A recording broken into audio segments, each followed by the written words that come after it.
Good morning. I have a cup of tea. I made some oolong. I went to this place called Tin Roof Teas in Raleigh.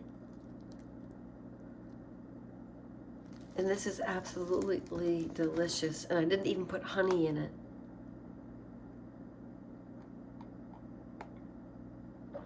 So grab yourself a cup of cuppa. Pull up a chair or a listening ear. I'm here to parlay to you my point of view. It's early in the morning. It's going to be what's known as 5 o'clock when we spring forward. But right now, it's known as 4 o'clock. But I never quite spring forward. Fall back, I mean, so that when I spring forward, it doesn't hurt as much. It really messes with the circadian rhythms when they mess with the time. Which in my conspiracy book is why they do it. But that's just me. Hey, messing with a human being, take them more and more out of nature and further away from their own instincts. I mean, I just think people have to get back to their true nature if they want to be happy or not. It must be a question. Is it a matter of consciousness level? Consciousness level. Is it a matter of consciousness? Because I'm now in my crone years. So if people are looking for a video channel that has all these edits with things going off in your face, this station is not for you. You change the dial. You don't need to insult me to make your choices more legitimate. Just be on your merry way. Row, row, row your boat. Gently down the stream, away from my stream of consciousness, which is what I'm doing. This is me in the wee hours of the morning, and a salute to you in your day. And this is my tea mug. This is Cat's Chats in the kitchen. Sometimes I'm bitching in the kitchen. And I will be cooking up a storm in this kitchen. And I will be living in this kitchen a lot because I'm making it my own.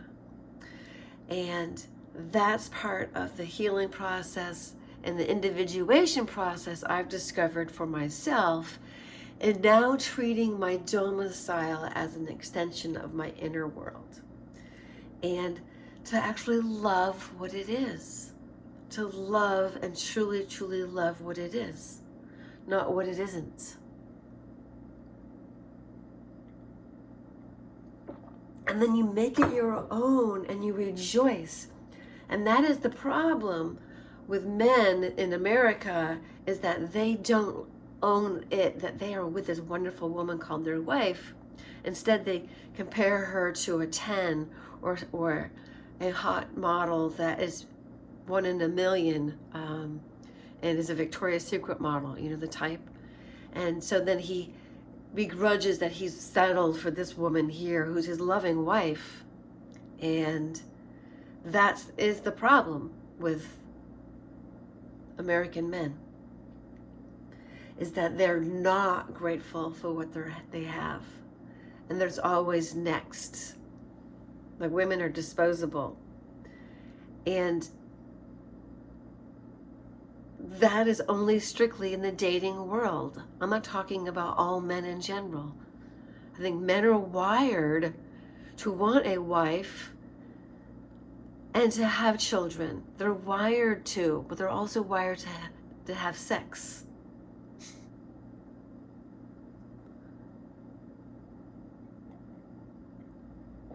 The male species of the human beings amongst us has a higher sex drive than the females in general. And this is just the way it is naturally intended, as we can tell even from nature, in which squash blossoms, if you ever keep a squash plant, you will notice that you will have to monitor the squash blossoms to make sure you're not just creating all male flowers, because the energy has to go into the fruit to create an actual squash. Hence, squash blossoms all over Italian pizza. They knew what they were doing. So eating squash blossoms, I love it. And you can do all kinds of things with them. Just imagine what you can do with a squash blossom. Is like what you could do with anything, like a zucchini. You can saute it, you can bake it, you can chop it, you can garnish with it, you can eat it raw, you can do whatever you want. And so the pizza in Italy is usually with white anchovies and squash blossoms. It's a very, very popular dish that is unique to Italy, Rome in particular. I have a story for you. So I am on Bumble, but it's mainly for sparring purposes, amusement purposes. What's the consciousness level that's out there? And it turns out I had this guy that I must have pissed off royally, because, and he was also passive aggressive. Like he was asking me questions with a preconceived idea in his mind of what my answers would be, based on how he was probably witnessing my profile, if he was watching my profile. Because I kept changing my profession. I'm now a travel writer. Before, I was my actual profession, and then I don't like the questions I get. Like, well, what do you do? And you tell a guy I give facials? Well, knowing that on Twitter, which is now X, if you hashtagged facial, all you saw were jism on girls' faces. And a guy would get fit, that was a facial. And it was, and any guy that knows pornography, you don't tell him on the dating site, you provide facials.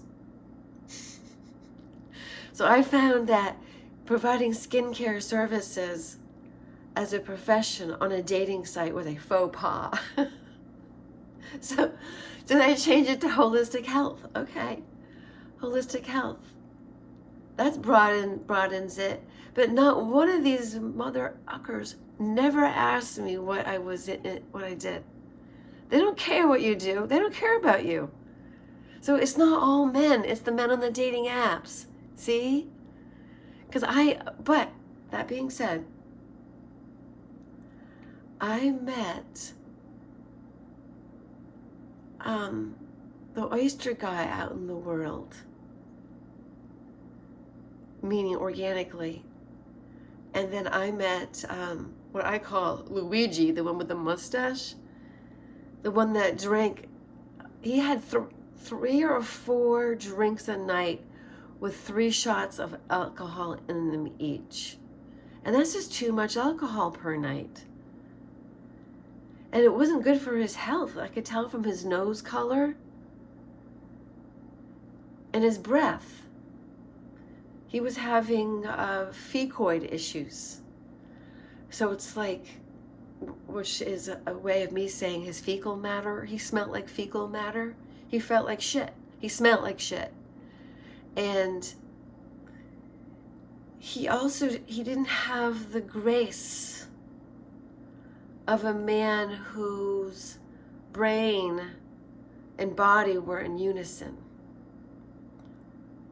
There was a jerkiness to it.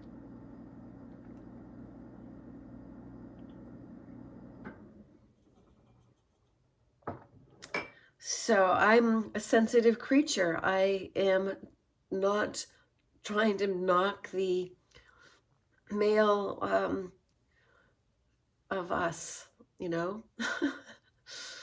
That's really, I'm not a male hater. No, I'm discerning. I've already had my children. I'm not 25 or 30. I'm in my 60s. I haven't started pushing 70 yet, but I'm getting there. That's the goal. The goal is to actually live to be old, to see how long I can maintain my Pollyanna attitude. It's like, will my experiment work? Who is going to make it? We'll find out in the long run. You know, we'll make it if our love and our faith in ourselves and in our creation is a strong one, like that song the Eagles sang. For whatever reason their love was. I think it may have been male and female. For me, it's the love you have for life. The joie de vivre. Your lust for life, your libido, which doesn't have to be sexual, okay? Oh boy. So, I'm looking at my date book, and I'm now waking up and looking at, all right, how am I going to plan my day? And it's going to be Sunday. When you watch this, whatever day it is, this is my Sunday. I woke up in the wee hours, and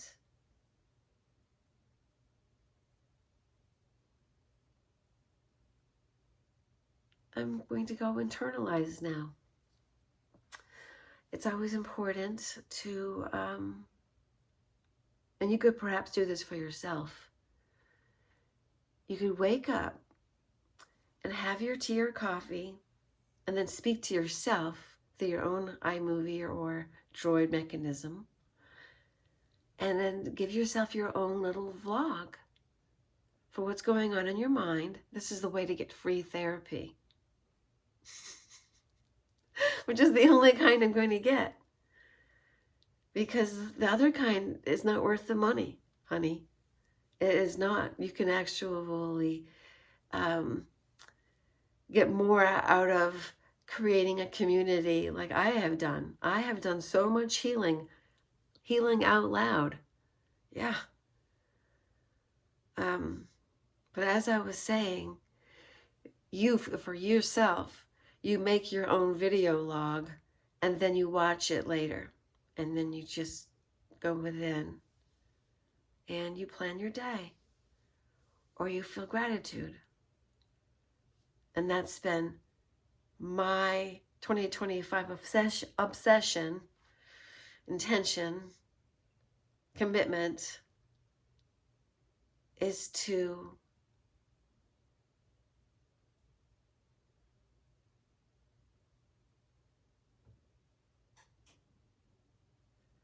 bring awareness into my thoughts, and to weed the garden of my mind so that the beautiful thoughts blossom. Because our thoughts are powerful, our thoughts are things. And if you were to see the thoughts of a person who was thinking delightful, happy thoughts, you would see this beautiful light, like just gorgeous. I see it. You know what? That's a really good thing for me to paint. I have before. I have painted this. I'll find it, and I'm going to do more of it. Okay. So then, the opposite is true. When there's anger, when you see the anger, and it coming off of people. And that has been my experience and receiving it. So now I'm becoming more mindful about sending it outwardly or inwardly.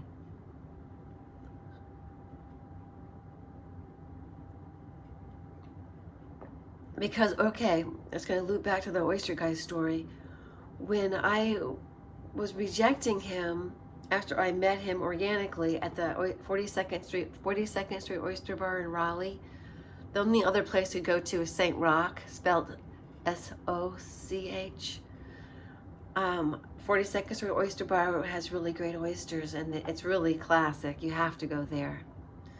And I met him and his friend, and I ended up pouncing around down on Glenwood South with them, and then I had to go because I had a client in the next morning.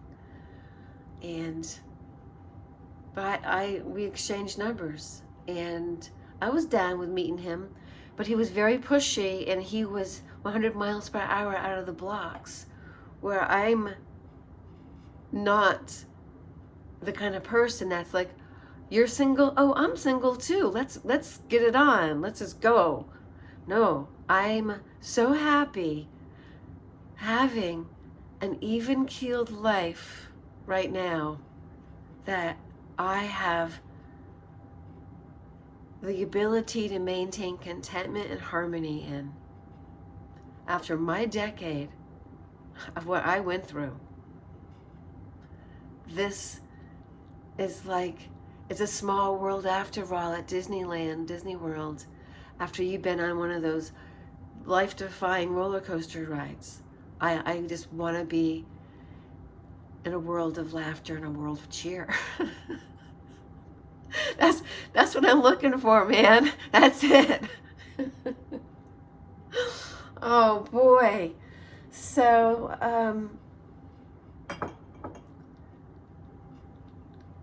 the guy pissed off, what was his name? Larry. He had a kilt on, and I thought, oh, okay, he's a guy that can wear a kilt. But then I realized it was a cheap kilt, and I could have looked at it again. It didn't have any pleats or layers, and he was in it just to run a race or something. And then his other picture I noticed was with his daughter's graduation, and I looked closely at it, and he was holding masks. So this was done in 2020 or 2021. So his pictures were all old. And what was he? He was a divorced empty nester, which meant the son and the daughter were living with the mother. Or in college, whatever. But she got tired of being bossed around because, as it turned out, he told me what his personality type was in Myers-Briggs.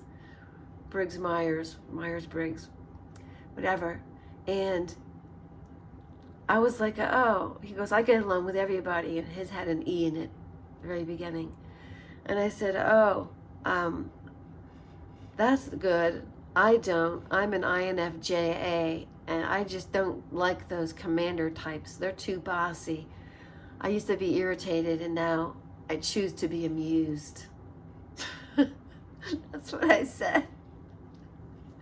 This is a great way to weed the men by burning the haystack. I'm not going to be nice anymore. So he unmatched us, which was the equivalent of unfriending. And what's really funny is if you unmatch, I don't have access to the conversation. So if you came back with a snarky comment and then you unmatched us, you can't do touche. I get to have the last word as far as I'm concerned. Last word. Oh my God, that's what narcissists want. And I'm not saying that all men who score an E at the beginning is a mean commander. Just because you're the king doesn't mean you're a bad king. And also just because you're a leader does not mean you're a good leader. So these people who were the commander types, I was married to the general. That was the second narcissist. And I was attracted to him because he was confident. And I thought, oh, at last, a guy who won't torment me needlessly because he feels confidence. But instead, yes, husband number 2 needed to torment me so that he could keep me under his thumb because I threatened him, I discovered, towards the end of our marriage when we were in couples counseling, and he finally fessed up to it. And I said, then why do you keep doing it? And he said, I'd rather torture you to death than lay a hand on you, Kathleen. He would rather torment me to death. Oh, mentally torture. Oh. It's death by 1,000 cuts with these narc types. Don't you see? You're not married to a normal person. They're constantly picking away at your self-esteem. So in the dating world, when there's any sense of any guy that's going to be a very bossy, overbearing, domineering person, I'm going to come out of the blocks at 100 miles per hour on the page. Oh, man. Yeah, okay. So I hope you enjoyed the morning in Kat's Kitchen, and have yourself a fabulous day, and enjoy your own good company, and more later. Mwah.